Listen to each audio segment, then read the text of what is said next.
I hate Liger Dancer more than most things on this planet. What's up, guys? So I'm standing in line at Panda Express and my phone starts blowing up. Ban list, ban list, ban list. So here I am. Let's just get right into it. So here we are, starting with the forbidden cards, and as you can see, this ban list goes into effect on February 2nd, which means it will be right in time for the Burst Protocol format and just in time for YCS 300. I'll personally be attending the event in Richmond, but no matter where you go for YCS 300, this is the list you'll be playing with. My group was kind of 50-50 on whether or not we would get a ban list, considering how close we are to that event, but I was determined that we were going to get one, and so here we are. We have 4 cards going to 0 on this list, starting with Barrier Statue of the Torrent, then we have White Binder, Herald of the Arclight, and Featherstorm.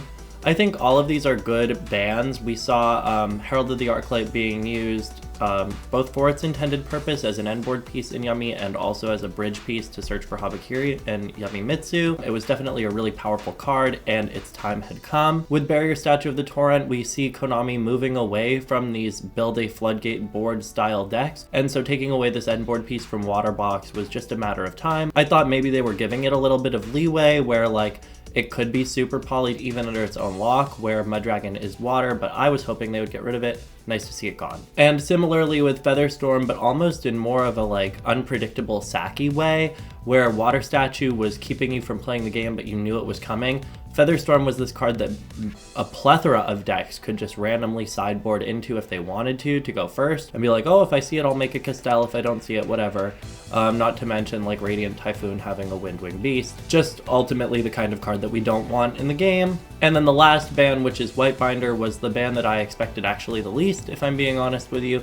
And I kind of thought they were going to follow suit with other formats and ban Red Ransom, but they decided to go the other way and ban Binder. I'm not really sure how I feel about this, to be honest with you. Like, if I were designing a ban list for Konami and I said, okay, we need to rotate Malice because it's been too good for too long, I would probably take Ransom because it is the most proactive play enabler in the deck. But Binder is an interesting ban because it is the card that messes with your opponent's resources the most. That is to say, it can banish cards from their graveyard when it's summoned. So maybe they're trying to just like keep Malice true to this proactive build a board link deck, keeping the Red Ransom around and taking away like the unexpected interaction of maybe not having access to your graveyard in the matchup, or maybe they fear setting the trap from the deck, even though I feel like that's more of a like just cherry on top of what Binder does for the deck. And the other thing is Binder's ability to trigger like White Rabbit on your opponent's turn. When you summon it back off of GWC, you can banish the rabbit and get a trap from the deck that you can use that turn.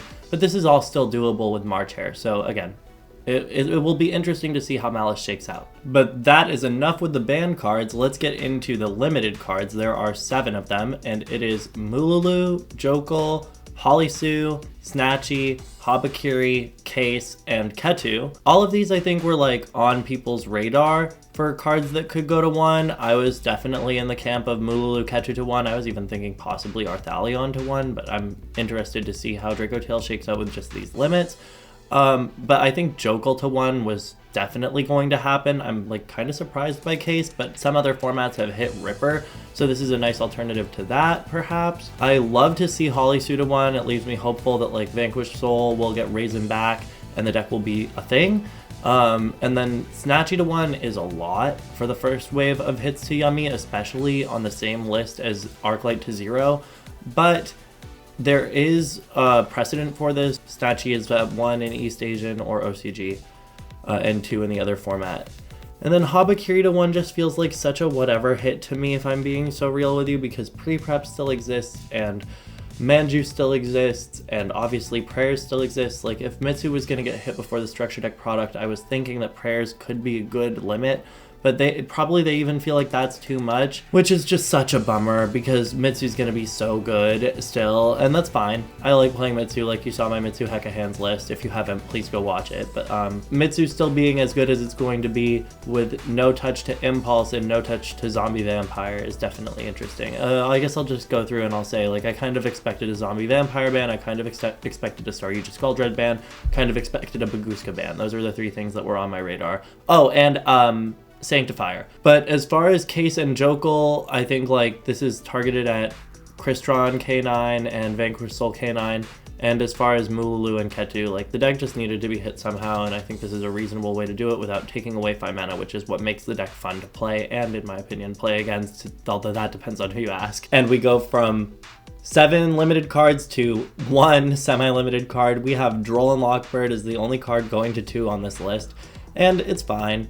I feel like the Droll conversation has been had and had again. My long short take on it is like there needs to be an effect adjacent to what Droll does for the game to stop decks from just searching endlessly, because as we know, this is something you can do in Yu-Gi-Oh! Now. But the way that Droll works, going first on top of an end board, is kind of unhealthy. There are rogue decks that absolutely just cannot play into it no matter what they do, like short of drawing Called by the Grave, which is a card that I want banned personally. So it does walk a fine line. I think seeing what it does for the game at 2 will be interesting. I'm still going to play it. I don't think this is going to deter me from playing Droll, seeing it go to 2 instead of being at 3. So I don't really have any like critical notes other than they're probably pilot testing this so that they can introduce some other kind of hand trap or other anti-search interaction into the game, which was, you know, that would be my hope if they're doing this, because it does kind of need to exist. And if the limits were predictable, the unlimits were anything but. We have 9 cards. Going back to 3, we have Collapse Serpent, Grepher, Razen, Weaver Burster, Drident, Change of Heart, Inclusion, Snatch Steal, and Stake. This is kind of crazy. Like, I feel like in the past, Konami has done this thing where like it takes them a long time to address what was making a deck a problem and then rectify it and make it back to being competitive. Like, so for example, with Vanquish Soul, I've been shouting from the rooftops, I think a lot of people like, Holly Sue is the problem. Holly Sue is the problem. It's not Razen, it's not Stake, it's not like anything else, it's just Holly Sue. But everyone was afraid that they were going to like limit Holly Sue and not rectify it and not bring the other cards back. And by doing this, Vanquish Soul is going to be great. Like, this deck is going to be playable again. That's awesome. The Dragon Link Chaos Force 2/3 is kind of crazy. Like, Weaver Buster and Collapse Serpent both to 3 feels like a lot, but maybe I'm just a boomer. I think this is obviously to push the support in Burst Protocol, but like, you know, it's kind of scary. And then Dark Grepher to 3 is cool. I don't actually know the implications of this. Whenever I see Dark Grepher, I just think of dangers. But there is like Dark Lord stuff right now that you could play this with, maybe? I don't even know.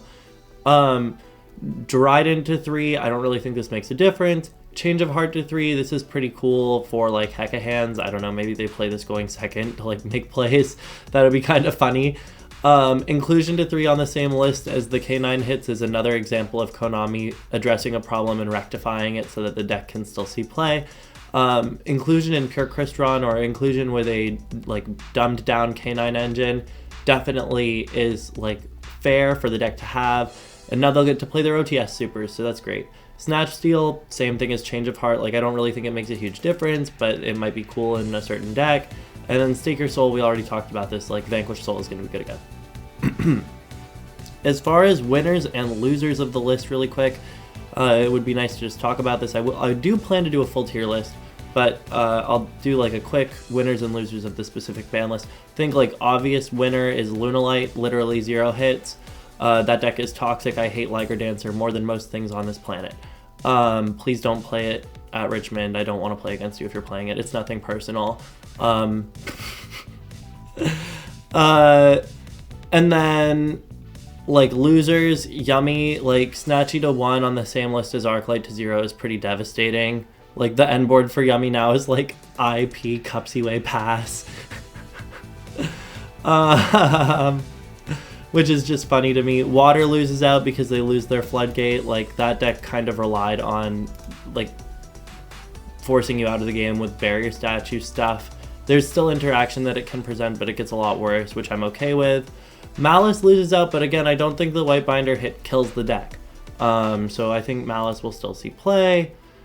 Draco Tail is taking a hit, but really, in my opinion, not that significant of a hit, especially when you account for the new branded stuff that's coming out in Burst Protocol, which like the Fusion Box version of the deck very much plays.